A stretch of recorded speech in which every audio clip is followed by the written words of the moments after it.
What was the other characteristic that the Messenger of Allah ﷺ was known by amongst his people before Islam?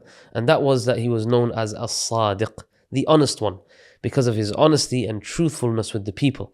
And for all those years they knew him before Islam, they knew him to be a man of truth. And this made it easier for them to accept, and the evidence against them to accept the message of Rasulullah ﷺ. And Allah Jalla wa Ala commands us in the Qur'an, Ya ayyuhalladhina amanu attaqullah wa kunu ma'as sadiqin. That all you who believe, fear Allah and be with those who are honest. And the Messenger of Allah told us, Alaykum bis-sidq, upon you is to be honest. فَإِنَّ الصِّدْقَ يَهْدِي إِلَى الْبِرِّ, because truthfulness will lead you towards good. وَإِنَّ الْبِرَّ يَهْدِي إِلَى الْجَنَّةِ, and truthful and goodness will lead you into Al-Jannah. And a person will tell the truth and look for the truth until Allah subhanahu wa ta'ala will write for him that he is Siddiq, he is the honest one.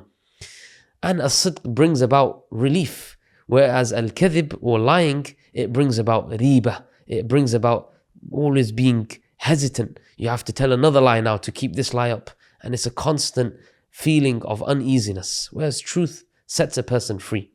And being truthful is when you're speaking, when you talk, you don't make things up or you don't lie, even if you're telling a joke. Also, when you're dealing with others, when you're selling something, that you notify the person exactly what is happening. What are the defects? This car that I have that I'm selling to you, there are these hidden defects. Why? Because you're honest and also acknowledging mistakes and errors. Somebody point out a mistake, you be honest with yourself and you be honest with them, and you recognize where you've been wrong. And the last person in the story, the famous story of the cave when the boulder blocked their entrance, the last person, what was his story?